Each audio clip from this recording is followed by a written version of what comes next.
What is up? Welcome to the NFL Rundown, brought to you courtesy of Run Pure Sports and Run Pure Bets. I'm your host, Spread Astaire, joined today by Tyler Hicks and a new guest, Curtin Call, joining us. Kurt, thank you for joining us. He's going to be here with us on Fridays, helping us break down the NFL and, of course, giving us that daily fantasy wisdom. Thanks for joining, Kurt. How are you doing today?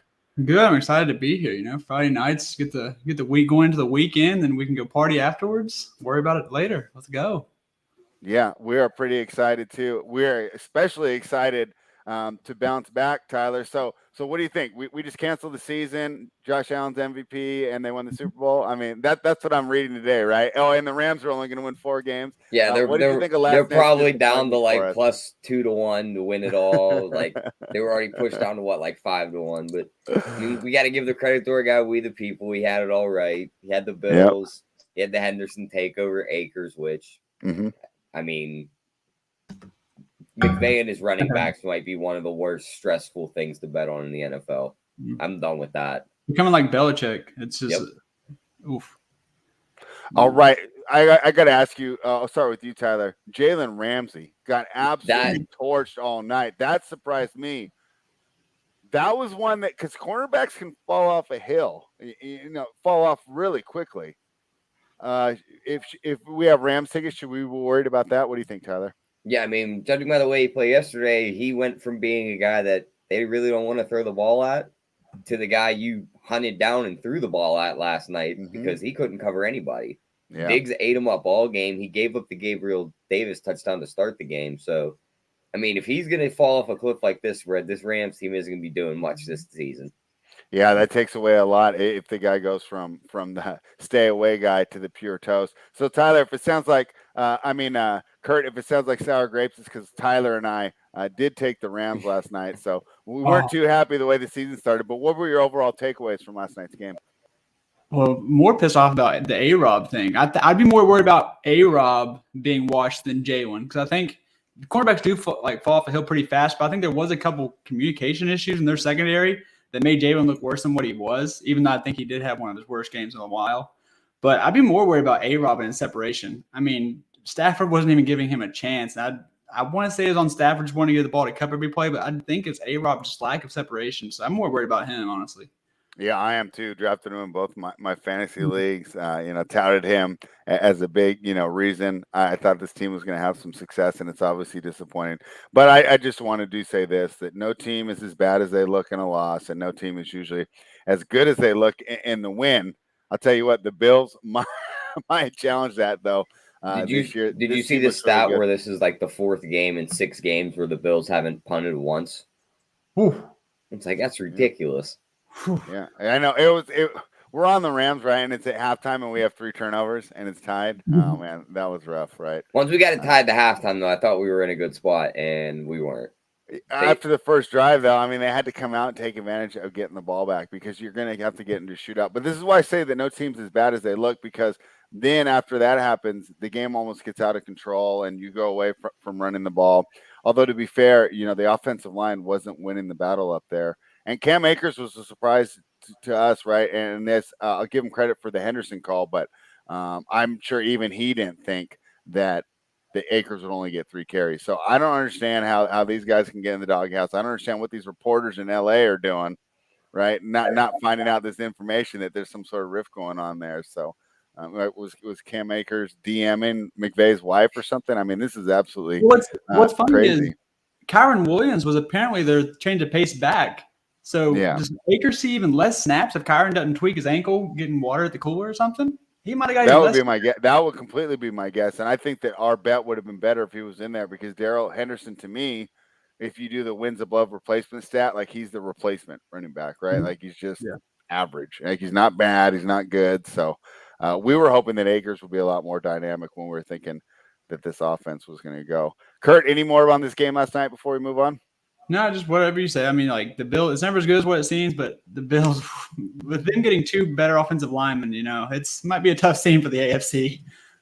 So. It might be. And Josh Allen, like if you told me before the season, I would say he's not there with Mahomes. I think that now he's definitely going to have an argument, and I would not be surprised if we said that he's the best quarterback in the NFL at the end of the regular The season. spread, I'm already saying that. just to stop you right there, we're gonna hear all this same hype come 425 Yeah. Sunday when the Chargers hit the field and Herbert's doing the same thing.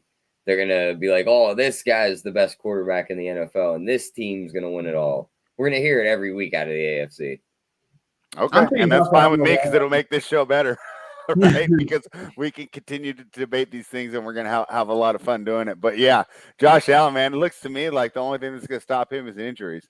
He's Maybe big as don't hell. need to run the ball so much Injury when or you're a coin absolutely flip dominating. spread. Injury Yeah. or a coin flip. Did they change that rule? Yeah, that rule's changed. Okay, yeah. So the coin flip's not even going to get him now. Let us jump into this weekend, Sunday.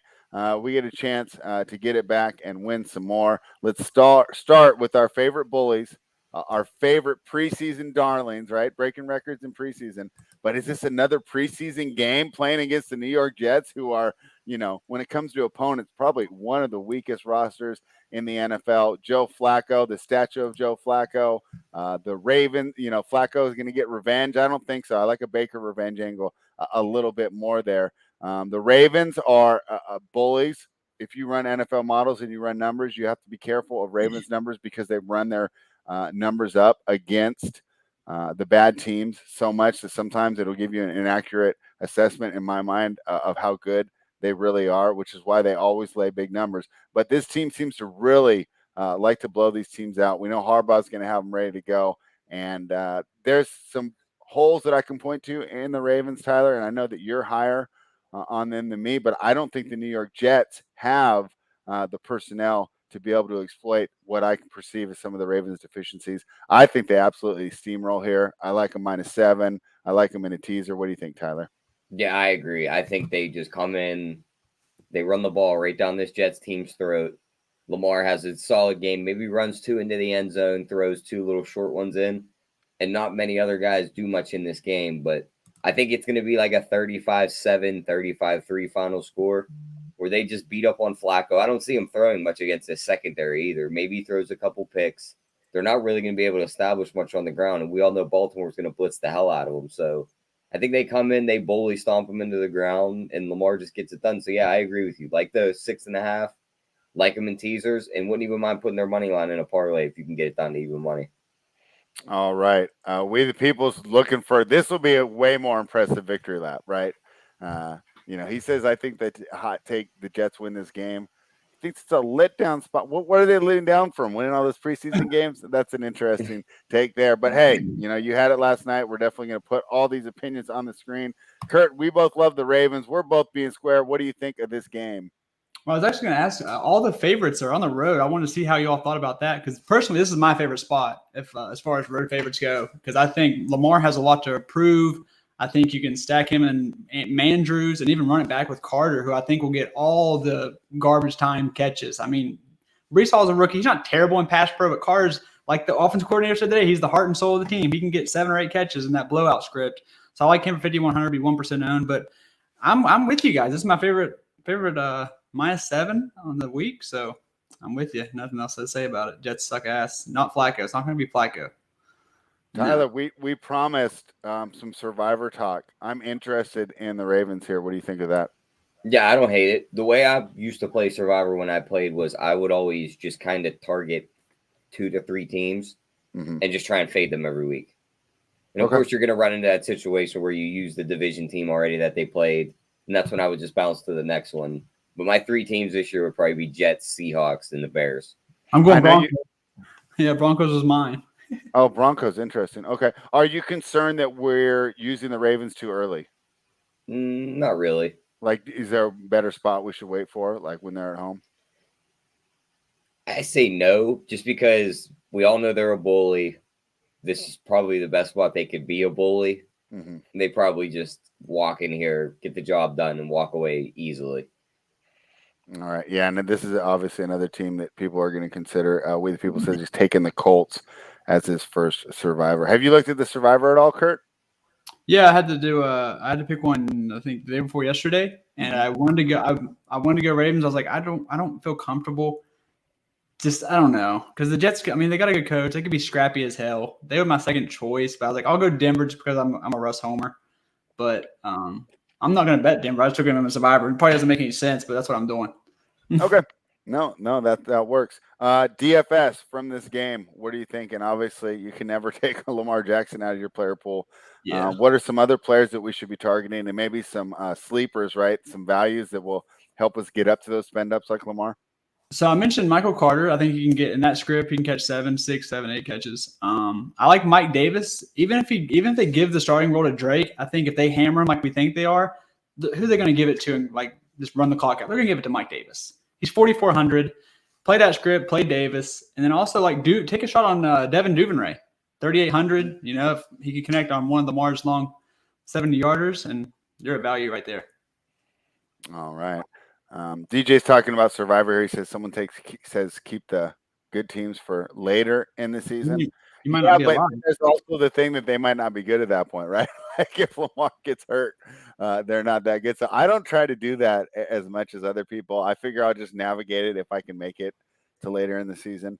But that's always a good strategy. And Tyler's going to be looking at the schedules to try and maybe isolate which is the best week for each one of these teams.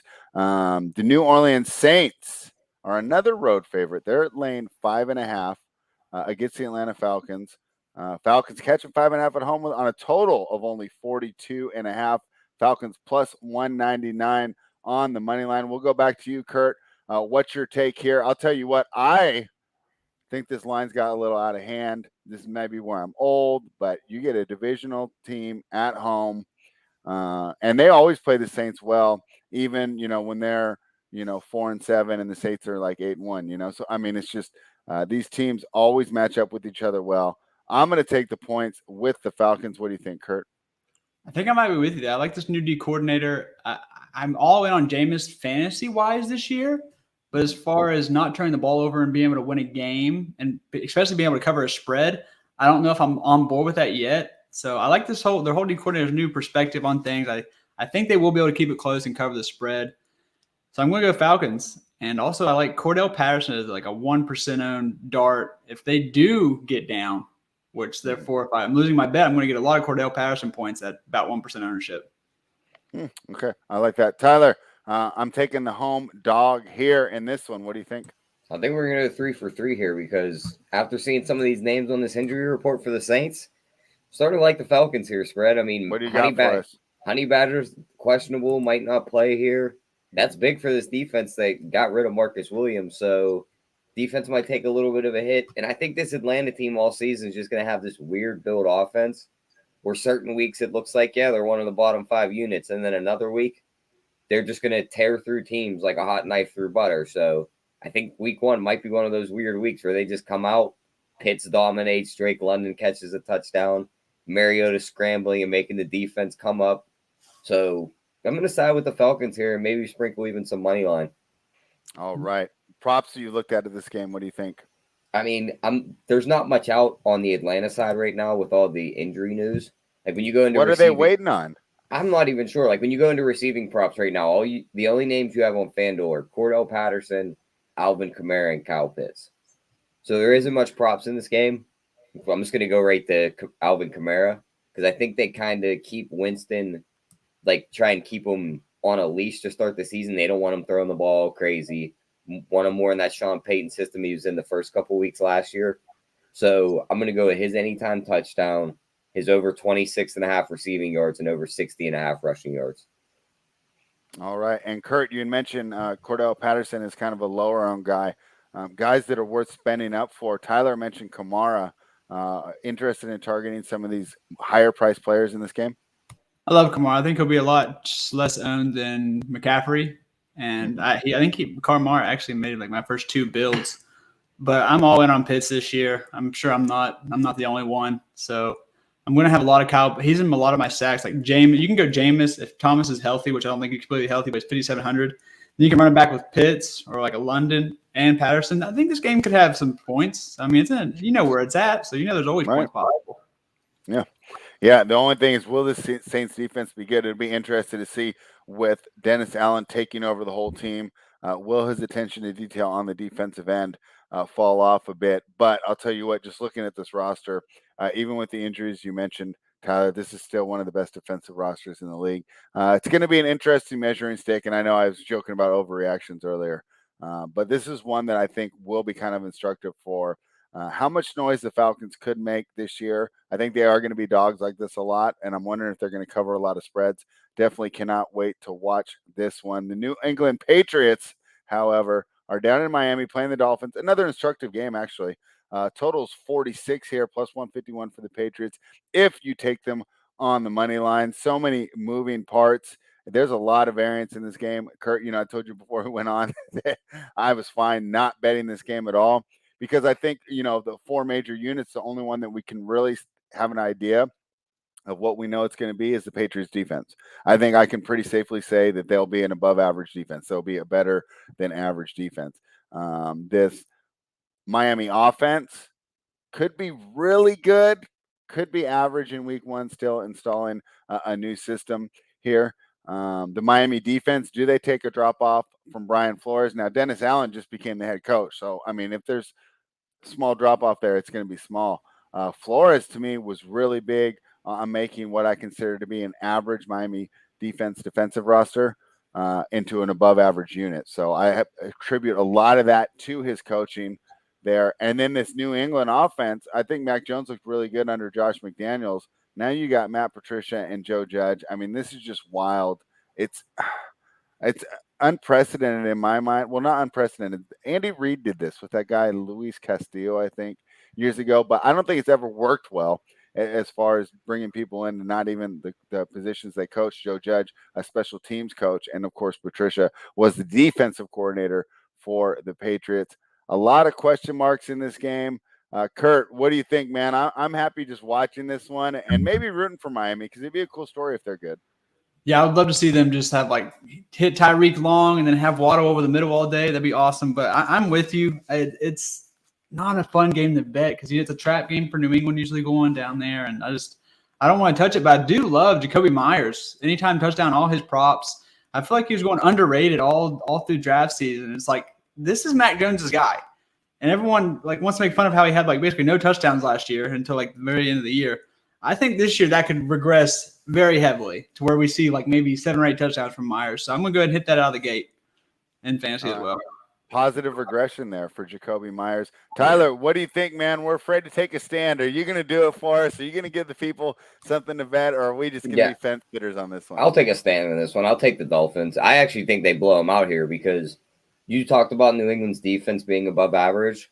Mm-hmm. Well, they started to teeter off at the end of last year, and they couldn't stop the run whatsoever. Ooh. And they lost a couple guys off that defense, key guys, and now they're just kind of patching it back together. They really didn't draft all that well, and we know how their drafts have been recently. They just kind of grabbed these no-name guys, and some of them pan out after a few years, but none of them ever come in and make crazy impacts right off the bat. So I think their defense actually takes a step back. Their corners, I don't think are going to be able to cover these receivers. Malcolm Butler's not keeping up with either of these guys. So one of these guys is going to be wide open all game. I think New England's offense is also going to take a step back. If I could find Stevenson props, I want to get all over him because I read a few articles that said he's going to be almost playing that James White role. So if you could find receiving props on him, I could see him catching a few. That number should be low. Another one I was looking at, Chase Edmonds' rushing yards is down to 38.5. Now, they could just go with switching the running backs on and off throughout this backfield with him, Mostert. But at 38.5 versus this rush defense, I think he's going to be able to get up over that number. So I'm going to bet that over 38.5. All right. Any other insights on this game, Kurt? No, I'm going to tell that. I love the little tidbit about Stevenson. I drafted him heavily this year, so I'm excited. I would play him in DraftKings, but I wish he was sub 5K. He's not, so I'm just going to wait on that. Okay. But I'm going to tell you on those. I like those. All right. I'll do it. Yeah, and there's the difference, right, between DFS and the props. The props you only have to go over by 1 yard, but in DFS you want to just crush, Exactly. So, all right, let's talk about the Baker Mayfield revenge game at home with his new team, the Carolina Panthers, taking on his old team, the Cleveland Browns, quarterbacked by Jacoby Brissett. Panthers all the way out to -1. A lot of love for the Panthers here. The market likes them, and I agree with the market. Tyler, so funny. You were talking on the earlier show about how the tables have turned on Baker Mayfield, and that's because we were talking about him as a max guy, but now people are talking about him like a backup level quarterback. And then also, I don't get all this like Jacoby Brissett love, like as far as like they're not going to fall off with him out there. Now I understand that Baker was bad last year, but he was also playing hurt. If he's 100%, he's a way better quarterback. They get who was the most dynamic player in the NFL a couple years ago, Christian McCaffrey, back. Let's see what he can do. And I think this defense is improved. At the end of the day, to beat this version of the Cleveland Browns, all you have to do is stop the run, in my opinion. Amari Cooper doesn't scare me. Jacoby Brissett, I don't know. This idea that they're just not going to fall off with him there, to me, I think is a little flawed. I like the Panthers here. Tyler, what do you think? We talked about this the other day, Spread. I'm opposite of you. Give me the Browns here. I just think when you look at these two teams and you put them on paper, the Browns have a better unit everywhere still, except for that quarterback spot. And receiver. A little bit in receiver, yeah, because DJ Moore's better. But, other than that, Robbie Anderson's just taking the top off the team. It's the same thing as DPGA on Cleveland. And Cooper and Moore, you can make the argument there. So the running back room, I'm definitely giving to Cleveland because McCaffrey's good, but his backup is no Kareem Hunt. So Chubb and Hunt take that. And when you get to the quarterback room, it's Baker's technically better than Brissett, but does the turnover likelihood of him balance that out?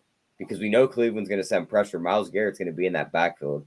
This Carolina offensive line isn't great. Once he's pressured, we know he's going to throw the ball to Cleveland. That over a half an interception at -120, I love that prop.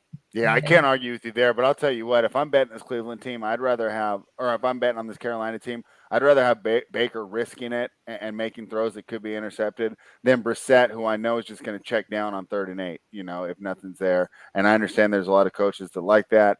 But to me, it's just if they get behind, in my mind, they're done. I they think could play that Carolina Tennessee game of last year, though, Spread, where it's just run. And if they jump out 14-0, then my bet is lost. But, not necessarily. I think Carolina has a better chance of coming from behind than Cleveland does, which is another reason why I like them here. Kurt, settle the tie. What do you think? A healthy chip on his shoulder, motivated Baker is what I'm going to go with. Yes. I really do think he was that shoulder was fucked last year. Let's be honest. So I'm excited to see him motivated, ready to go. I do like a Browns player prop, though. I'm going to go Peoples-Jones over 25.5. I think he could come out and somehow be Brissett's favorite guy to throw to. I don't know if J.C. Horn travels the field, but if he was the spotlight, Cooper the whole time, I think DPJ could get 10 targets. I think he's going to go way over 25 yards. I'm also a homer of him. I think he's an athletic freak. Baker, so they're running down Baker in the chat.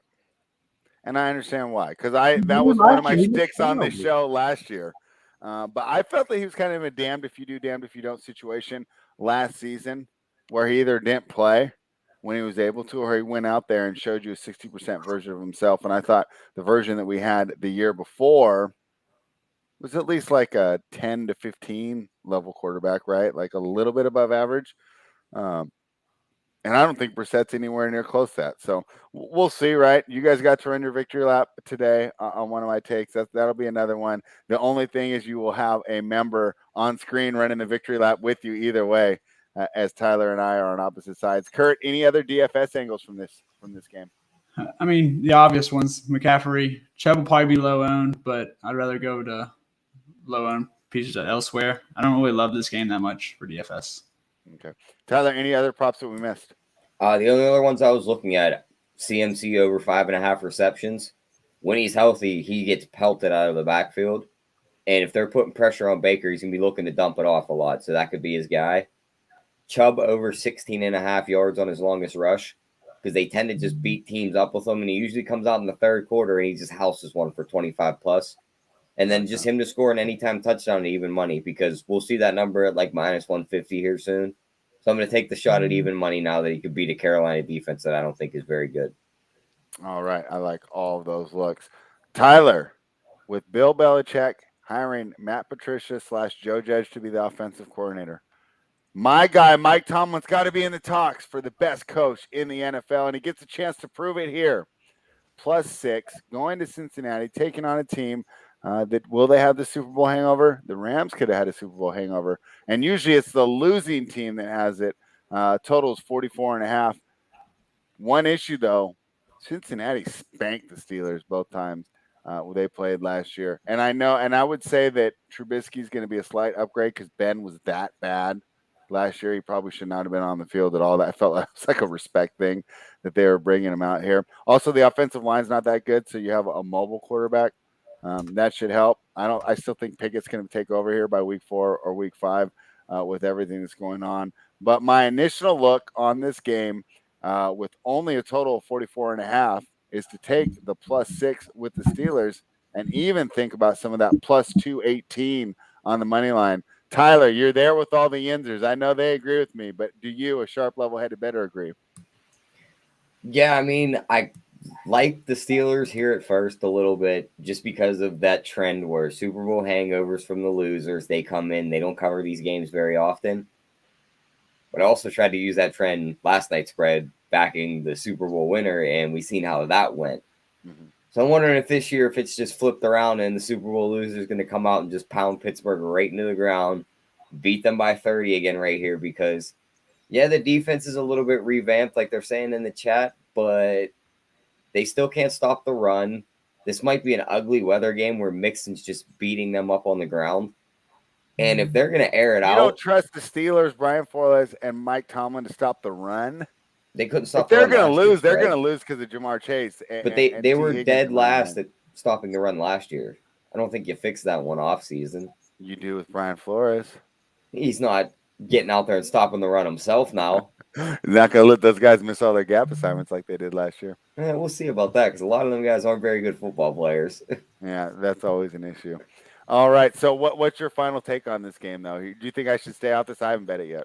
I personally, the more I look at it, I'm probably just going to stay away. But if you handed me that hypothetical $100 and said I can only bet it here, it's on the +6.5. Okay, so you would do it with the Steelers. What do you think, Kurt? Steelers and the Cincinnati Bengals.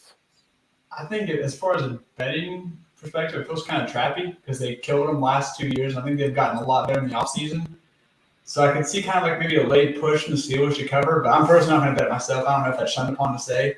I feel like it's exactly fine. Yeah, I feel like it's a stay away from me. But in my heart, I do think the Bengals. I mean, God, the O-line got better. Their O-line was like one of the worst in the league. They made it to the Super Bowl last year. Now they add 2 veterans who are solid as hell. And if Flores and then set out to stop the run, it's just like Joe Burrow said in the press conference, good luck playing man, because you will be fucked. They will destroy you if you go man. So either let Mixon get his 4 or 5 yards of carry or just get beat deep. This team might be tough this year. They might be a little slightly version of the Bills where it's like, what do we do? Yeah, and we're going to break down every game here on the show, but we're not necessarily going to bet every game. DFS perspective, though, if you do think that they have a big day offensively, some of these guys, maybe a little lower price just because of the aura of the Steelers defense. What do you think of some of these players for DFS? Yeah, they were, I think, my third stack. I think I went Mixon, Burrow, and Chase, and I ran it back with Pickens. Okay. So you can swap Higgins and Chase. Doesn't matter. But I really do want the running back in there because I think he'll poach some touchdowns. Excellent. Tyler, was there any problem? One guy, I just want to talk about the DFS side for a split second. Yeah. One guy I'd keep an eye on, Kurt, just because I think when Pittsburgh gets in the red zone, he's going to be that guy that might catch a touchdown. The tight end, Freiermuth. Because I think he's going to get more use than Pickens. Deontay Johnson's a bit banged up, and he was catching all the little dump-offs from Ben. I think it's going to be Freiermuth that catches all the Mitch key throws in the red zone. I love that. I love that as a run back, too. You can run back with just him, honestly, because he might get peppered with targets if they're down big. Yep. All right. Well, we didn't necessarily take a stand here, but our guy D-Rock did. He said, I posted Bengals -6.5 in the chat on Monday. No hangover worries for me going into this game. And we, the people, agrees with you there on Freiermuth, and he thinks that Mixon's going to go crazy as well. So let's see how that game turns out. I think I'll be fine just being a spectator there. Or maybe, I don't know, the Steelers get down big, you might be able to get in live at double digits. It'd be interesting to see how that one turns out. The San Francisco 49ers, this was -7 all summer. It's down to -6.5 there. Is it because people don't believe in the Niners? No, it's correlated with the total move. This total's moved down 3 points over concerns of weather here.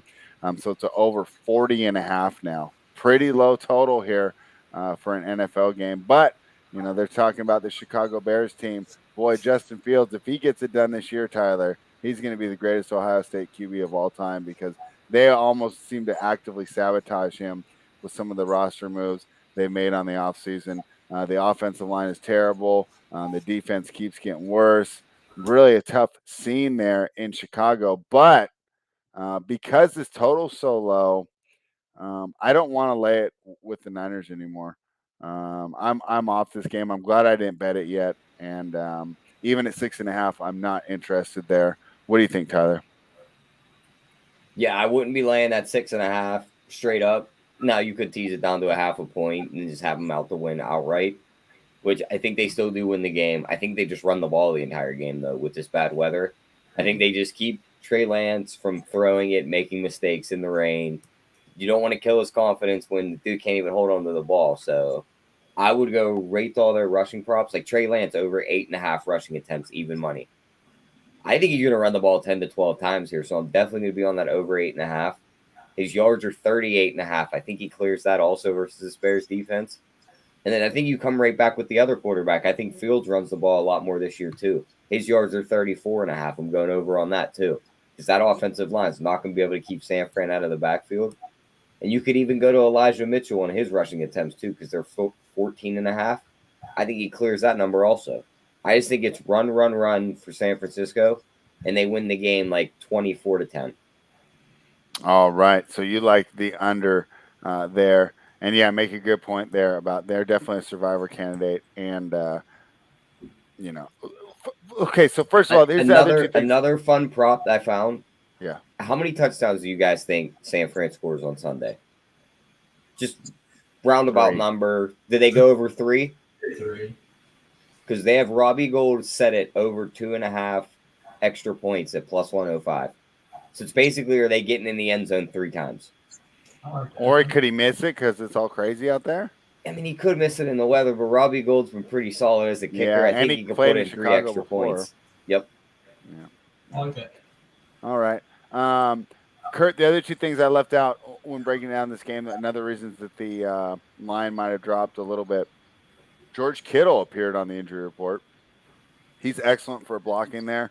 I think they can absorb his loss as a pass catcher, but you take him out as a blocker, I think that really hurts the run game. And then maybe, is there some market skepticism over Trey Lance? Obviously, plenty of potential, but just assuming he's going to dominate right off the bat when, let's be honest, he wasn't the best last year. And coming out of camp, we got kind of mixed reports. He looked great one day, not so good the other. So I think he's going to be a real high variance guy. Maybe that's factored into the numbers as well. What are you thinking about the Bears and the Niners? I love the over. I think between the fact that San Fran's not going to let Lance throw all over the field, the fact that he's going to be running, and the fact that I think Fields gets sacked about 7 times, that means the clock's just going to be running the whole time. So I like the under there. And I think Kittle being out would be, that'd be really hurtful as far as protection goes and as far as having a safety blanket in his first start of the season. So I like the under here. As far as DFS goes, I don't love it. I texted my buddy who's a Bears fan. I think after that preseason game where Fields had no time, I was like, this hurts my heart. I'm not even a Bears fan, but it hurts my heart what they're doing to this kid because I think he legit is good. He's never going to get a chance to show that while he's in Chicago. They're not going to do anything for him. And he'll probably lose all the confidence and be done, just like everyone else. Yeah, I mean, and look what they're doing for Josh Allen, right? They brought in Stephon Diggs. Whether or not it ends up working out, Miami's telling Tua, hey, we're trying to make this work with you, but they bring in a guy like Tyreek Hill. And then they're like, oh, we'll get rid of Allen Robinson for you, Justin Fields. So, yeah, definitely. Lineman, too. They didn't even try. They didn't even try to bring in a lineman. It's almost like they want a quarterback in this draft, and they already know who they want, and they want to be in the top 3 picks to make sure they get him. I told you how their draft's playing out spread. They're gonna finish dead last, and they're gonna draft Will Anderson first overall and run Fields back out there again next year. All right. Well, there's some draft props for you, Tyler. Was there any more game props for this game? No, I mean, the only other one maybe I was looking at, they're talking in the chat, Ayuk to get a touchdown here. He does have the chemistry with Lance. My only worry there, though, is he was more the deep ball guy in preseason and practice. And if this is going to be crazy weather, he might not just air it out here. So that'd be something I keep an eye on. If we do get close to this game spread and they do say weather's not going to be much of a factor here, he's going to be able to throw it like there's no rain. A small sprinkle, I think, would be Ray McLeod touchdown at 10-1. They were using him down the sideline with these deep balls, and Trey Lance has a cannon. You're telling me Kyle Shanahan doesn't have a play drawn up where that guy starts just running down the sideline and you just launch it to him? And what's funny, it'll be a play action. He'll just be by himself. Yep, he'll just be running down the sideline. It'll be one of the things you'll see him load up. It's like, there's my 10-1. Yep. I like that. All right. Let's talk about this is another game that was tough for me to take a stand on. The two darlings of the offseason when it came to the regular season win total market were the Philadelphia Eagles and the Detroit Lions. The Philadelphia Eagles got steamed all the way down from 3-1 to even money to win the NFC East. That's how much the market loves this team. The Lions opened at 6 and got steamed all the way up to 6.5 with heavy juice. Maybe there'll be a 7 by Sunday. I don't know if people are still betting regular season win totals now. With that on there, maybe that market is drying up a bit. But both teams the market has high expectations for, and one team, just like everyone's slandering the Rams today, is going to get completely slandered when they fail to meet expectations just in their very first week. Let's be careful not to overreact on this one. But the new look Philadelphia Eagles added A.J. Brown. Now they lay 4.5 on the road against the Lions. Tyler, I don't know what to do with this game. I really don't. So help me out here. The more I look at it spread, and I listen to our guys, Big T and them, they did their show with ODB the other night, and he talked a good point. Detroit they did play good against the softer teams last year. And when they played these hard-nosed teams like a Philly, they just got pounded into the dirt. Like, they played Philly last year. Philly put them right in the dirt. Now you're going to send in a better Philly team against this Detroit team. Yeah, Detroit is a little improved. Frank Ragnow just hit the questionable report on the injury, though. So if he's not there for the offensive line, Philly's going to be all over Goff. I think they're able to run the ball very well. Couldn't tell you which running back's going to do it for Philly because might be Gainwell, might be Boston Scott, could even be Miles Sanders. But he hurt. Is he hurt already? No, it could be Hurts. Oh, yeah, it could be Hurts. But, yeah, I'm going to take a small shot on Gainwell to score a touchdown at plus 380. I think he is that guy that does get the goal line carries to a point. And then I do like Hurts to have also a touchdown because we know he loves to tuck it and run. And it's just one of them things. He's more of a running quarterback than he is a thrower. And in this matchup, I think they're just able to run the ball down their throat. All right, Kurt, my crystal ball is pretty cloudy on this game. Can you go ahead and clear it up? Look, I mean, we all watch Hard Knocks. Like, we all want to root for Detroit to be like a underdog winner, but that defense is bad. It's bad. And the Eagles got to take right in. They killed the offseason, got a better defense, got a better offense. They should pound them here. I'm going Eagles. All right. Our guy D-Rock says Komet at 3.7K would be the only thing I'd even attempt for DFS here. Dump-offs could rack up the catches to make value. Deep GPP dart only. What do you think, Kurt? Who are you looking at for DFS? Actually, he's in one of my lines. I took the over receptions for him, I think. Because I think that he could get pepper targets. He was good in preseason. I played him a lot last year. So I think D-Rock was with me playing him last year, too. I might be wrong, but we both like the guys. I love that call, honestly. 3.7. There's so many tight ends that you can take. Irv Smith, too, but we'll get to that later. All right. Tyler, any props on this game before we move on? No, other than the Gainwell touchdown, I mean, you can go Dallas Goedert over 4.5 receptions at plus money. I don't hate that because Hurts does throw him the ball a lot. But he might also try and work in A.J. Brown quickly in a nice, solid matchup where he's not going to be getting double covered or covered by an elite corner. So could go to him. And the only other one I was looking at spread, I just think their defense is really good this year. They might be able to cause some problems here to score a touchdown plus 650. I think that might be worth a shot. Oh, okay. I like that too. Our guy Weedy People says he thinks that Philly's going to spank Detroit, but he thinks Detroit wins the first half. Interesting there. Well, they might get, We'll see. Listen to these guys. You make it sound like they're going to get boat raced. He also liked the T.J. Hawkinson and DeAndre Swift anytime TD. Any thoughts on that, Tyler? No, I don't hate either of them. I mean, Swift's going to be key in Detroit's offense, and Hawkinson can catch them red zone catches if they get down there and score that easy touchdown. You're getting nice prices on them too, plus 130 and 2-1. So don't hate either of those. Somebody's got to score for Detroit. Yeah, it'll be interesting. Well, we'll see. They could not score at all as well. What about DeAndre Swift for DFS? I think he's kind of be overlooked because of the matchup. Does the price reflect that, or is it just kind of a stay away? So I've heard today he's actually going to be a little bit higher than what you would expect, but I don't mind Swift. I feel like he can make like that 60-yard touchdown, which is kind of rare. But I think the Eagles, the defense got better. I think I'm going to mostly stay away. I like DJ Chark for 4,800. I was watching the thing the other day, and it said that him and Goff just have pretty good chemistry as far as the guy who just came in. He obviously still has that chemistry with Saint too. But DJ Chark 4,800 would be the stab I want to take, even though first year new team wide receiver have killed me already this year. I'm gonna go right back with Chark. Yeah, one thing that I would think there is I would like Chark more than Swift to go with the game streak that you guys just laid out, because if Philly's leading by 10-14, it's might going to cut into DeAndre Swift's usage there, and there could be a lot of getting those good catches against that prevent defense, which can run up your daily fantasy score. The Indianapolis Colts -7 in Houston taking on the Texans. Total 45.5 plus 271. If you think the Texans and Davis Mills pull it off, Tyler, I don't think they pull it off. I don't either. I think the 7 is good, though. I don't want to lay the 7. I do think, though, that of all these bad teams we've talked about, I do think they're the one that does surprise in the end. Like, I don't say they're going to make the playoffs or win 8 games, but I think they win more games than you expect by the end of the year. Like, I don't think they're picking 1, 2, or 3. Like, maybe they're picking 7. Like, they're going to win 6 to 7 games, I think, but this is not one of them. This Colts defense is just too good for them. The pass rush improved with the guys they brought over. If they just want to go run heavy, they can go that route and just run JT down their throat. But I think they're going to use Matt Ryan and let their new quarterback air it out. They're going to put Stingley on Pittman. So this rookie Alec Pierce, I like him to score a touchdown. I think he can get loose here. So his anytime touchdown, I'm on that. And a couple props I like the unders on. This Paris Campbell's been in Indiana for a few years. And man, does he stink.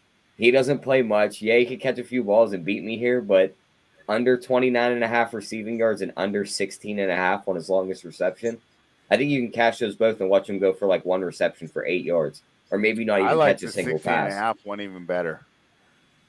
Yeah, I don't hate either of them, but I think if he goes under the 16.5, he's not clearing that 30 because he's not catching 3 to 4 balls here. Yeah. Like, it's going to be the Pittman, the Pierce. They're going to use the tight end, and he'll even dump it off to Hines here.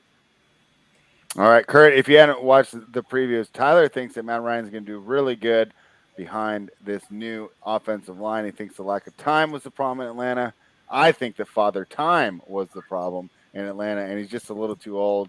And you know, they might have hitched their wagon to another quarterback that is a year or two out of his prime, not able to get it done. At the same time, I'm not going to take the Texans here, money line. I would consider taking the points there if you force me to, but there's so many better bets on the board. What do you think about Matt Ryan and this Indianapolis Colts team? So I think we saw how good this Colts team was last year with Wentz, and I think Ryan's a hell of a lot better than Wentz. I do agree with you. Ryan probably can't swing the ball, but I think he'll have time to do whatever he wants as far as intermediate routes go, hand it off to Taylor, take a couple shots on play action. I think he'll be able to do enough, and I will kind of get that not Manning Super Bowl year where he was like a floating head back there, but maybe that kind of year where Ryan's like, he's not slinging it deep. But did you watch the other shows? Because Tyler kept comparing Matt Ryan to Peyton Manning too, and I'm like, stop comparing him to Peyton Manning. Like, it's a whole different level of intellect and leadership in my mind. But go ahead. I'm sorry. I just had to jump in there. Tyler's probably messaging you right now what to say to trigger me.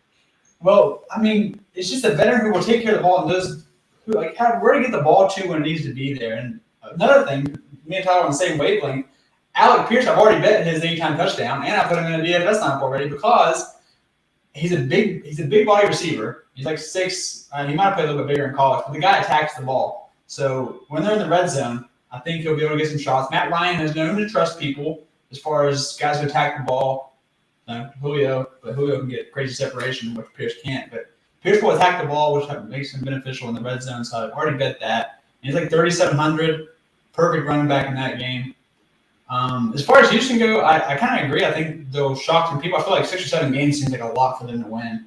But another thing I'm worried about is the whole year of defensive coordinators seeing film on Davis Mills, which that can be troublesome a little bit when you have a whole offseason to watch film on a guy and find out what his weaknesses are. So I'm curious. I want him to be good because he's funny looking, looks like a giraffe, but I have a feeling that he might be coming out pretty bad this year.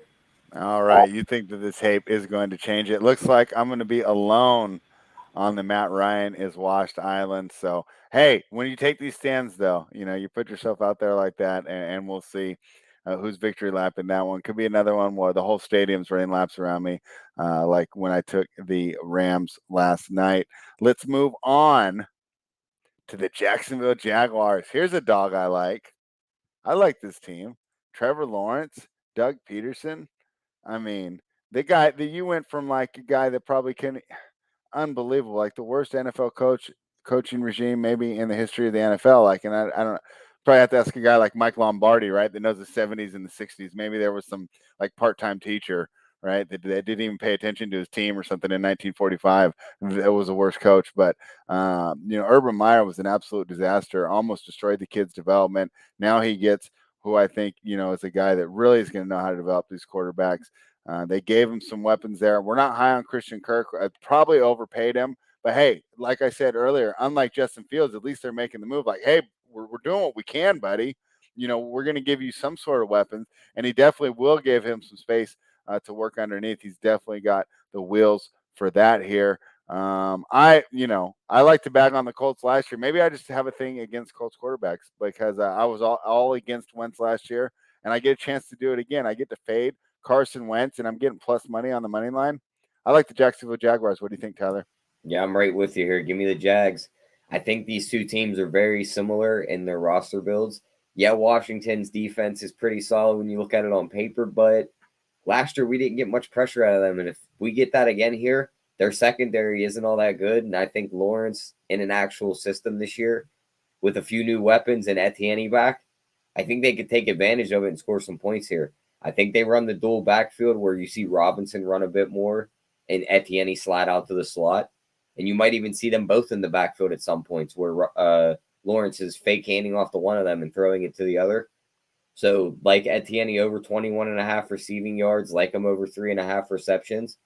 And I like Lawrence to score a touchdown here because we know he can use his legs. He's a mobile quarterback. And when they get in that red zone, if they can't pound in with the running back, watch him to keep it and just run it in. Because he's a big boy. He's 6'6". He can cross that line, similar to how Josh Allen did last night at the end of the game where he jumped up over the linebacker. So I like that at the price we're getting it. And then these wide receivers for Jacksonville, Christian Kirk should be his number one. But remember, he's just got there. He's going to need some time to get his chemistry built. Marvin Jones over 3.5 receptions. Marvin Jones over 19.5 longest reception. I love both of those. Yeah, that's hilarious. We're the same. We're on the same. Let's hear it. Let's hear the breakdown for our guy Marvin Jones. I mean, he's cheap. I swear, I don't know. I must have played him his 2 best games last year. The dude crushed for me. I even bet his props too. I feel like the receptions is my favorite one. I think he'll definitely get 4 catches. I think he might score here. But I can see a line of like 4 catches, 40 yards, and a toucher. He already has a chemistry. I do think Kirk will get more targets. I think Kirk's going to have a good year too, but I feel a lot more comfortable with the Jones props. All right. And good news for me on that Matty Ice Island. I won't be talking to a volleyball. Matt Smith will be there with me there. So, all right. So we talked about Marvin Jones. Who else? I'm only going to take it. I might go this game. I'm only 35 minutes away. Oh, cool. That'd be fun. Yeah. And you probably won't have to worry about too many people being there. You get to see Trevor Lawrence's actual real first NFL game in a real system. Exactly. The other thing about this game too, Spread, is we've seen Wentz play in Frank Reich and Doug Peterson systems his whole career. This is the first year out of him. Can he just lose it and just go straight down the drain and just go full. He's throwing picks I mean, left to and be right. honest, he's already swirling. Yeah, so it's like he's swirling. He just go down the drain. Jags D, baby. Yeah. So okay, cool. We all seem to like the Jaguars here. The Kansas City Chiefs head to Arizona to take on the Cardinals and Kyler Murray and the glut of Call of Duty jokes that have invaded podcasts. They're even in the written form now on the Athletic. They're all going after Kyler. He's definitely got something to prove here. But boy, what a bad spot to have to prove something. Because I'll tell you what, these guys, they make the NFL and they're competitive. And I know we watched the game last night. I'm sure our guy Patrick did as well. So everyone's saying that he can't do it without Tyreek, and now everyone's saying Josh Allen's better than he is. I think we're getting motivated teams on both sides. Unfortunately, I just think the Chiefs are that much better in every regard, especially on the offensive end of the ball. I think that Mahomes is 2-3 tiers above Kyler Murray. As cool as his stats are going to be and as cool as his highlights are going to be, I think we really get to see this new version of Patrick Mahomes that spreads the ball around. I think it's really going to help his development as a quarterback. And I'm just not high on the Arizona Cardinals overall. They lost Chandler Jones. I think that's going to be a little bigger loss than people are giving that credit to. And then, of course, J.J. Watt will be out on this game. I mean, did anyone expect him to play? He's been playing like 2-3 games a year. He's on the McCaffrey plan right now here. But, hey, this is one of the road favorites I do like. Give me the Kansas City Chiefs. Kurt, start with you. Oh, you're muted. Thank you. I think they're both playing, but I think if Ertz is out or Moore's out, you could be getting probably an extra point right now if you bet it -6. Mm-hmm. So I'm with that. A guy in my same recruiting class in college plays for the Cardinals, and he might actually be in the starting rotation now with Chandler Jones gone. So good. Feels bad to pick against him. Sorry, Dennis, but yeah, I'm going to go Chiefs here. And as far as DFS goes, I'm liking Juju. I feel like everyone's going to be so terrified at the comment Patrick said. And they're going to be like, I don't want to take a risk on receiver roulette. I'll take Juju 5,200 and just hope that he's receiver one. And obviously Kelsey's there too. I love James Conner. I love his I think 81.5 is the receiving rushing yards combined. I like that and his high total. And I like Marquise Brown too for DFS, but no props. All right. Tyler, we talked about it, right? With the Steelers. Juju's pretty good when he's not the focus of attention. Travis Kelce is going to be the focus of attention. He's no longer the number one. He's the number two, a role in which he's excelled at so far. We the people's against me here. One of us is going to be really victory lapping here on Sunday. He thinks of Hollywood with 2 to the house. Oh, betting on Hollywood Brown. Oh, I've had PTSD on that one. Tyler, what do you think here of the Chiefs Cardinals? I got to side with the Chiefs here, spread. You look at this injury report for the Cardinals, and they read it already off. have It just keeps growing. It grew right as you started talking about the game. Rondell Moore rolled out. Ertz, questionable. J.J. Watt, questionable. Their center, not listed on the injury report, but it says undisclosed. Who, Rodney Hudson? Yeah. Don't be surprised if that undisclosed, not listed on the injury report becomes an inactive come Sunday. So I'd keep an eye on this game. I think, if anything, the number goes the other way even more to where the Chiefs become like a 7.5 point favorite. So probably tease it now if you're still getting in that 6.5, 7 range. They're going to win this game, I believe. Could the Cardinals keep up for a period of time? Yes, with the offensive firepower they have and how they start off the season quickly. But just like Kurt said, Juju's going to be their number one. They're going to use him across the middle and in the red zone to kind of relieve Kelsey's duties. But then Sky Moore isn't Tyreek Hill, but his skill set is closely similar. He could take the top off a team. He could also get the yak after a short catch and run for the house. So don't be surprised if he becomes the number one by the end of the year. But the props I was looking at in this game, he already talked about Juju's anytime touchdown. I'm on that. I like Mahomes over 2.5 passing touchdowns because you're getting plus money on that, and they very, very rarely ever run the ball. Marquez Valdez-Scantling under 44.5 receiving yards because unless he catches the deep ball, I don't see Mahomes really using them. And then Clyde Edwards-Helaire under 11.5 rushing attempts because we know how that backfield gets. All right. Sounds like we're all on the same page here. Anything else from DFS that I missed, Kurt? I think I talk about all right. Let's talk about my favorite team, the Las Vegas Raiders, heading to Los Angeles to take on the Chargers. Herbert, the other guy that they've anointed is the greatest quarterback to ever play the game, gets a chance to do it at home, but will it be at home when 80% of the stadium is Raiders fans taking over Los Angeles, something that has always happened even when they played in San Diego. Southern California is ruled by the Raiders. We all know that. The new debut for Josh McDaniels, the new debut for Devontae Adams, and of course, someone I'm excited about, the new defensive coordinator, Patrick Graham, there over for the Raiders. Hopefully, he can finally get this thing. Hey, Gus Bradley was nice, but boy, cover 3 got pretty easy for them to read, especially the Kansas City Chiefs. So a more diverse scheme coming from Graham, and I'm excited about that because I felt the Giants had an average roster last year, and I thought he made them better than he was. It was 3.5 earlier. I mean, at 3, like it's just like I think it'll go back. So I'm gonna wait. If you haven't bet it yet, wait. It's gonna go back to 3.5. Take the 3.5. And every when Whale came on the show, right, Tyler, for the previews, he said in almost every AFC West game, just take the plus 3.5 because all these teams are absolutely stacked. I can't wait to watch this one personally. And yes, I will be tilted if my favorite team doesn't win. Tyler, Raiders, Chargers, what are your thoughts? Yeah, I mean, I tried it in the first Thursday night game, and I might be sticking my hand in the cookie jar again here, and it might just come back to bite me. But this shiny toy ain't winning spread. Your team's gonna take this game, and they're gonna take it home, and they're gonna win it. Derek Carr is gonna use his old former college teammate Devontae Adams very well. J.C. Jackson's doubtful, so they really don't have a star corner to put on any of these guys. Samuel's great out of the slot, but he's probably covering Renfro a lot. Waller could eat this defense up. And you look at their additions on their defensive side for the Chargers. Yeah, they bring in J.C. Jackson, helps their pass game. They bring in Khalil Mack, helps the pass rush. But what was this team bad at last year, Spread? They couldn't stop the run. They didn't fix that. Josh Jacobs, 50.5 rushing yards. I mean, the dude could be hurt by the second half, but 50.5 is pretty low, and I think he could get that very easily in this matchup.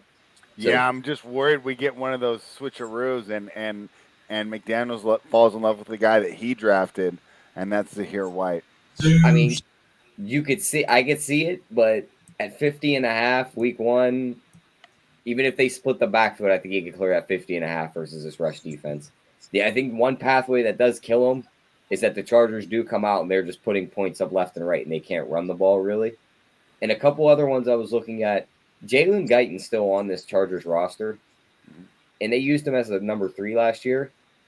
This Josh Palmer, I don't know if he's beat him out on the depth chart completely, but we seen it last night where Cam Akers and Henderson were supposed to split, and Henderson kind of took over. Herbert liked throwing that ball to Guyton down the deep ball last year. Palmer's yards are set at 30.5, and he has the longest reception of 15.5. Give me the under on both of those. I think he's going to be the number 4 receiver behind Allen, Williams, and Guyton. You still have the tight end. You still have Eckler. I don't think he sees many targets here. Give me the unders on him. You mean behind Palmer, right? Because the unders on Guyton, just to be No, clear. The unders on Palmer. I think Guyton's going to outsnap him still. All right, got that. All right, Tyler's breakdown was music to my ears. Kurt, what do you think here for the Raiders and the Chargers? I hate to be circle jerking Tyler all day, but I mean, I agree. I think whoever Whale is, I've not got to watch that video yet because I've not got to do anything this week. I had court this morning actually. But, that's a story for a different day. If we weren't so long into the show already, I might press you on that. But we're close to an hour already. So 3.5 feels like, I mean, Chargers win by a field goal, we're good, baby, and Raiders might win this damn game. Yeah. So I like that. I'm a Josh Palmer guy, but I think 30.5, man. If he doesn't get that long ball, he ain't getting that 30.5. I don't care. So I'm stacking up the game DFS wise. Waller, I love 47.5. I'll take that. Don't mind that at all. There's a lot of DFS options. Like I said, I like all these guys, but I'm going to take the Raiders with the points and the 2 props I mentioned. Excellent. And this is from our guy, Brian Andrews. Waller, longest reception over 18.5. He cashed this pretty comfortably in 10 of 12 games last year. Of the 2 losses, one of the 2 losses was on the hook at 18. Now Adams there and Renfro. Defenses can't double Waller. He's destined for at least a big play or 2. Hey, I hope so, and it'll be interesting. He's another one. It's not as high profile, right? But a contract situation with him as well. And the reason I compare it to Lamar Jackson is because I think it's both questions about the durability and playing style. Waller kind of broke out a little later after his issues with substance abuse, so he kind of to his prime a little later than usual. And I know there's questions around Lamar. How long can he play that type of style, which could be holding up the negotiations with the Ravens. So Waller's another one in a contract year, going to be eager to perform, and we know that Derek Carr does like him. It's going to be interesting to see how he distributes the ball there, with Waller being the primary target last season and Renfro kind of being the safety valve. Now he's got to feed Adams as well. Let's see if he can get it done. I think they do have good chemistry, though, so there may not be the same issues. But boy, Adams being the most targeted receiver in the league to maybe a secondary option some days when he's getting doubled and Waller's just on, safety that's 3 inches shorter than him. Could be an interesting situation. But it sounds like we all like the Raiders, which is something I like to hear. So really excited to watch that game. I think it's going to be a great game, as pretty much every AFC West showdown will be the most stacked division in football. The Green Bay Packers head to Minnesota for another division you jump game. onto that game spread, Go ahead. One other small prop I was looking at, and it's just a shot. I wouldn't go crazy on it. Eckler is the starting running back here, but we've seen him get banged up a lot before. When they get down in the red zone and they got to pound it into the end zone, he might not be that guy. Well, the guy on this team, when you look at them on paper to be that, would be Sony Michel. And at 5-1 to score a touchdown, I might sprinkle on that. Who's the other big fullback guy that they have, though? They have Josh Kelly, but Josh Kelly's really not all that much of like a bulldozer, and the new guy they just drafted is more of a speedster. So okay. I could see them going with the veteran on the goal line to give Eckler a little break, and Michelle punches one in. Interesting. So the Michelle guy I thought was going to be really good coming out of and college. then that never to really kind turned of out. almost hedge that Josh Jacobs rushing prop, Derek Carr over 36.5 passing attempts. Because if they get behind, it's just going to be throw the ball, throw the ball, throw the ball. And I think there's a chance he even crosses 40-plus attempts, even if this is a close game. So I like that over 36.5. Yeah, I could see that too. I also see a lot of short passes in the Raiders' future. Let's see different offensive scheme. They might not be pushing the ball down the field the way they did under John Gruden. McDaniels definitely likes to carve that defense up, leave his defense out there for a while. And we know that Belichick loved that because it gave his defense a chance to rest. I think they will try and instill that style here. So maybe some shorter yards per attempt there for Derek Carr, but that would lead to more attempts overall. Total here is 52, Tyler. What do you think of that, man? Yeah, small lean to the over because I just think both teams put up points, and I don't think this is one of them games where the defenses can grind out a physical game. Like, I think both offenses just put it on to both defenses, and there's up and down the field. Yeah, it could be the highest scoring game of the day. Like, would this surprise you if this game is played similar to how that Cleveland Chargers game was played last year? Where it's like you would blink and there's a 70-yard run for a touchdown. Now the Chargers have the ball. Now Herbert's driving it right down the field. He punches one in. Now Cleveland's back with the ball, and there they go right back down the field for another touchdown. All right, there we go. But let's talk about the Packers and the Vikings, the other division matchup. And the Vikings have taken some money this morning. They were at +1.5. Now it's down to +1. I wonder if that's teaser money. Could be, because that made sense. That +1.5 was pretty nice for getting a division team at home. Aaron Rodgers, I don't know what to make of him. Obviously he was terrible in week 1 last year. He was great in week 1 two years ago. Where is he at mentally? How will he adjust to life without Devontae Adams? A lot of questions on this game. And my question, of course, we talked about during the offseason preview, is I do believe that the new Rams offensive coordinator, or the Rams old offensive coordinator, new Minnesota Vikings head coach O'Connell, is going to be great for this Vikings offense. But how much will the defense fall off without Mike Zimmer? Once again, another game with a lot of moving parts, a lot of variables. Where are you landing, Tyler? Yeah, I think I'm going to be a little different than guys on this one. New system for the Vikings to run. I think that offense is going to be really good, but I think it's going to take a little time. And I don't think they hit the ground running in week 1 against a defense where, they lost to Darius Smith. They lose him to Minnesota specifically. But then they go out and draft 2 key guys off that Georgia defense to put on their defense. I think they have one of the best secondaries in football, if not the best. And they have the guys that they can cover these wide receivers for Minnesota. and they have the pass rush to give Kirk some problems. So I'm going to side with Green Bay here, just picking up the W and getting out of this one with a win. And you're going to give me him at -120. I think they pull it off. Maybe later in that season when they play him again, Minnesota does get him. But I think Green Bay takes this game early. They're just the more experienced team, I'd say, at this point. They know the system they're going to run. I think they're going to be able to run the ball very well here. And they might just go both running backs, Aaron Jones, A.J. Dillon, and just pound this team into the ground. So give me the Packers here. I think they win this game. Yeah, it's kind of a and tough don't you think assignment it's to show off almost your new like we offense talk in about play. motivation with Aaron Rodgers? All we hear is he can't do it without Adams. All his receivers stink now. Isn't this the game where he comes in, throws 400 and 4 touchdowns, and goes, "What was that about me not being able to do this without my receiver?" Yeah, he's definitely that type of guy that really wants to prove other people wrong. Kurt, what do you think about the Vikings and the Packers?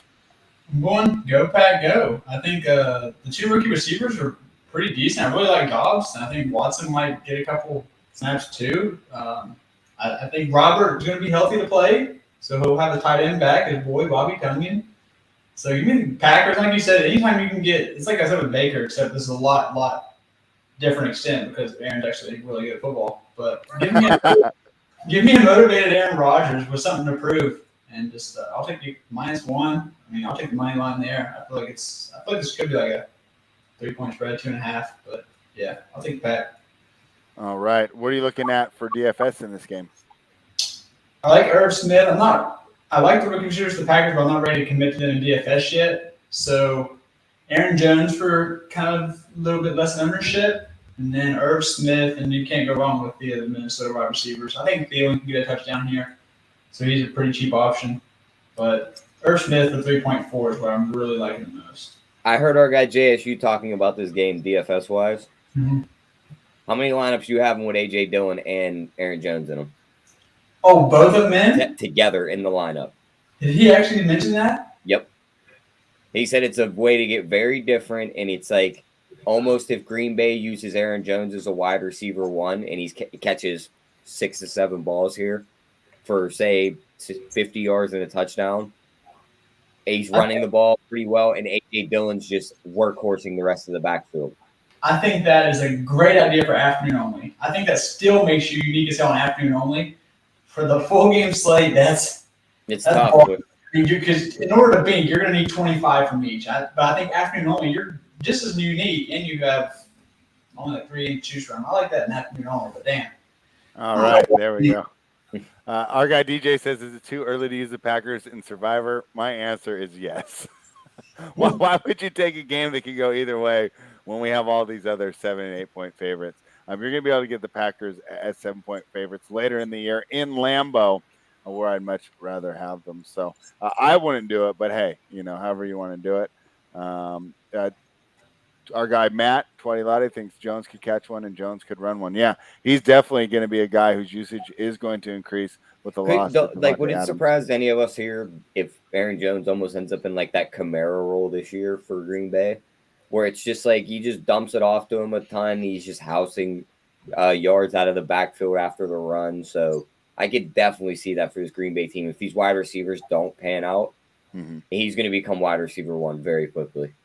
Yeah, that's going to be interesting to see how that turns out. I can't imagine all the reactions. We'll see if Rodgers can find some trust. Tanya, another guy that he might have developed a little chemistry with as well. Maybe he's a good undervalued DFS punt option. New York Giants plus 5.5 in Tennessee, taking on the Titans. Total 43.5. Giants plus 199 on the money line. Tyler, I don't want to bet this game. I really don't even have much of a breakdown for it. I don't know. I mean, are we all just kind of waiting around for Malik Willis to take over the Titans?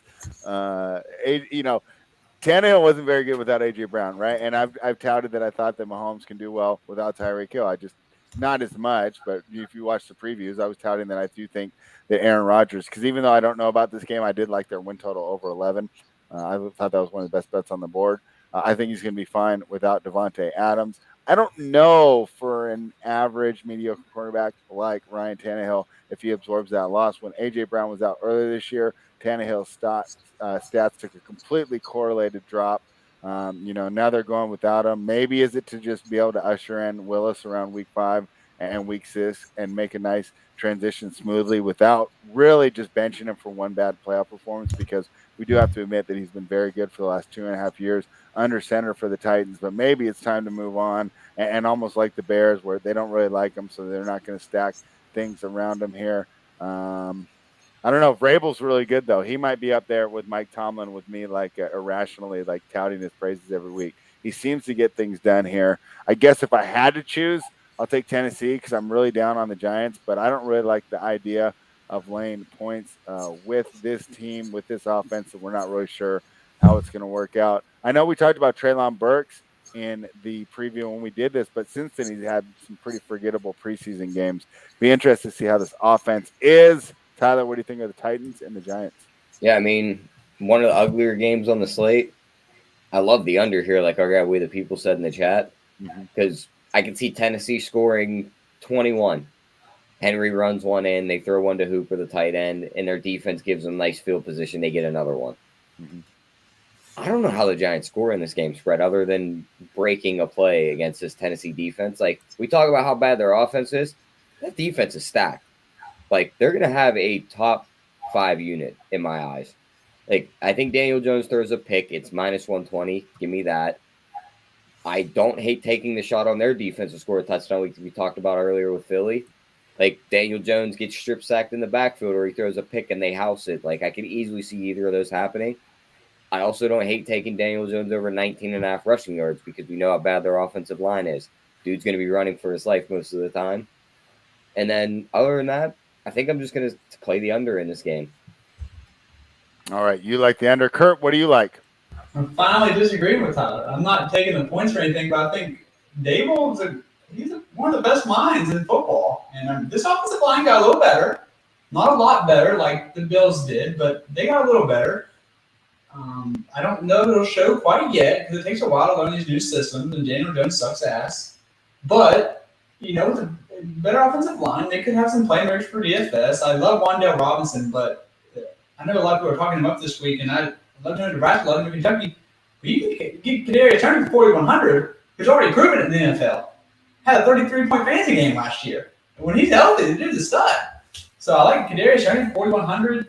A lot of people are going to play Barkley.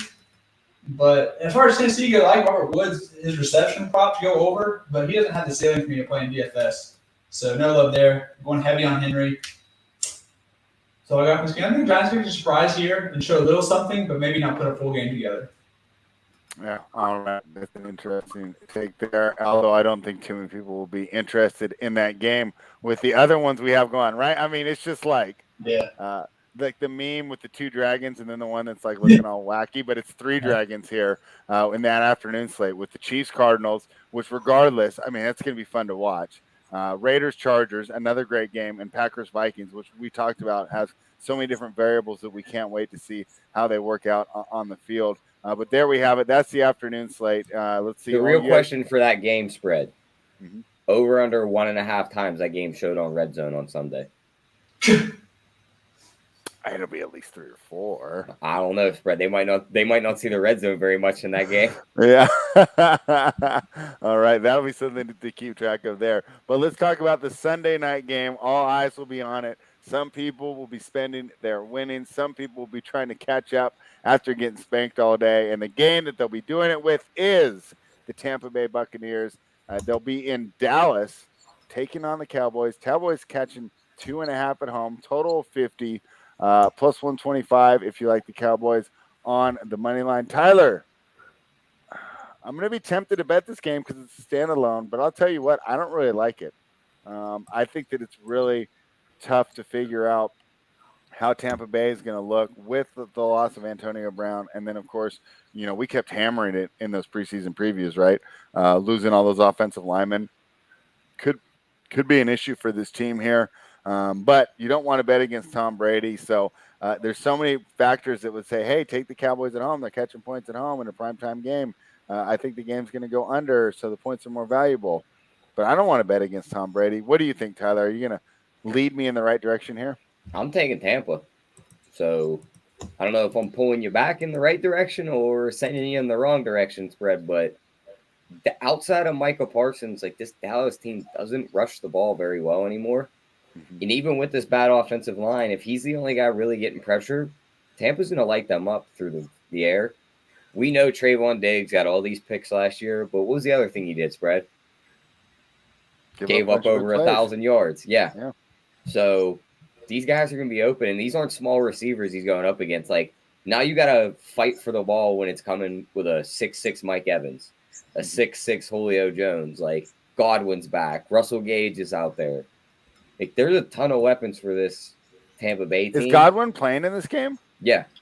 Okay. I'm sorry. I wasn't sure. It's not like 100% confirmed, but they said he's on track to play. So my guess is he'll be out there. I don't know how effective he'll be, but I could see him getting some snaps.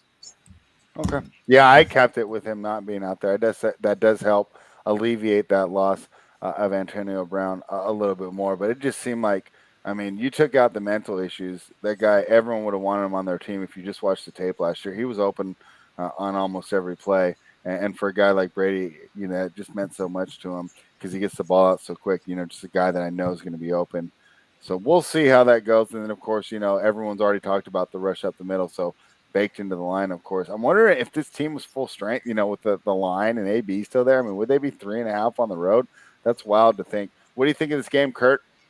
So I'm a Bucs fan, born in Tampa, you know, but I gotta say I don't feel great because I mean we got through training camp and every day I got to practice from the beat writer like this guy's down with the hammy and say it's one of our best like Tristan Wirfs or it's like our starting center, well he's already gone too, and then we got left. I'm like, dude, I mean this is gonna be bad, and all these injuries are gonna lead to our 43, 49-year-old quarterback, 100 years old, getting hurt, dude. Like I do not feel good about this year. I almost best to miss the playoffs because our offensive line is going to be so bad. If we get one more injury, we're done. And not to mention he doesn't have Antonio Brown, who he thought he was comfortable with, or Gronk. So now he doesn't have either security blankets, which means he might hold one. He's still, I mean, it's on Brady. He might hold a tick longer, and then that's one injury, bam. So I'm taking the Cowboys here. I think they shock us, and I don't feel great about this year. Yeah, I think it's a tough game. If it was in like that afternoon slate or the morning slot, I think it would be so much easier for me to ignore. We'll see. I might end up getting involved, especially if I do have a good Sunday and a lot of these takes that we're giving out end up coming true. So there you have it. There's our slate for Sunday, guys. We'll be back on Monday with Titletown like we did last year, where that's the fun. It's the only time we don't give predictions. We actually talk about what happened, right? And that one's a lot of fun, and you'll get to hear me tilt all my losing bets, which, of course, can be pretty fun. Although, to be honest, I think my NBA dramatics are a little more than my NFL dramatics. Our NBA tilts are way worse than this. Because then we end up on Twitter that night, and we just scour through and find other stuff to make us more angry. I mean, I'm going back and thinking of the highlights, right? The Jimmy Butler one where I went off on Jimmy Butler when he put the cover for us. The time when I was just like, what's up? I mean, I'm getting videos of like single plays in an NBA game. Like, this is the reason why we didn't cover. Yeah. So there you have it. But we will be back on Monday. A reminder, the show is brought to you by runpuresports.com. Head on over, use that promo code NFL15 to become a member. And if you're already a member, make sure you use the promo code GetBets. I see people dropping off, Tyler, on the view count. And you want to know why? Because what did I forget to do yesterday? Forgot to give out the best bets. I'm not going to do it again, so don't be dropping off. Just sit through the promo, and you're going to end up getting the best bets. It was an excellent segment last year. Of course, we will be keeping track this year as well. So Kurt's new. We'll give him a little time there. But, Tyler, we are going to start with you. Of the whole slate we just covered, what's your best bet for the day? I mean, whole slate, you're just going to pin me down to one. That's right. That's what we do. You knew this was coming, Tyler. I mean, there's a lot on the board. You can give out more than one. The people aren't going to be upset. We'll go Baker intercept over half an interception of -120. Okay, I love that. Myles Garrett's going to be all over. I like him. Yeah, give me that. Give me Lance over 8.5 rushing attempts at even money because I think that game is ugly with the weather and they're just going to run the ball more. All right. And other than that, just give me Josh Jacobs rushing yards over 48.5. I see them running the ball a bit more against his defense who can't stop the run. I think he gets up over 50. All right, 3 excellent bets there. Kurt, what do you got? I wanted to look and see what price I could get for San Fran defense to score, but it's like I'm not going to get anywhere close to 600. So I'm going to go Marvin Jones since I might go to the game. Give me Marvin Jones over, I believe it's 47.5 receiving yards. Okay. And him to score anytime. All right, Marvin Jones fans here. I'm going to go back. Boy, it seems like a long time ago now that we talked about this game. The Baltimore Ravens, the big bullies, the first game that we talked about. You know, if you didn't go back, you'll hear the full breakdown then. But I like them to just be bullies. Lamar is going to put up some stats.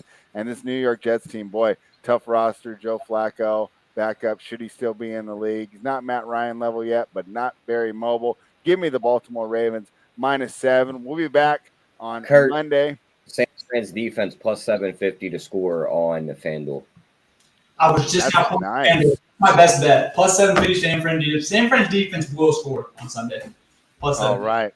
Plus 750. You got to love that bet. So there you have it. Kurt, thank you for joining us. We look forward to having you every Friday to break down the NFL with us. Hopefully have some good bets. There definitely will be some victory laps in the chat. You guys know that I'm going to go ahead and give you your props when you get it right. We'll be back on Monday. Until then, run pure.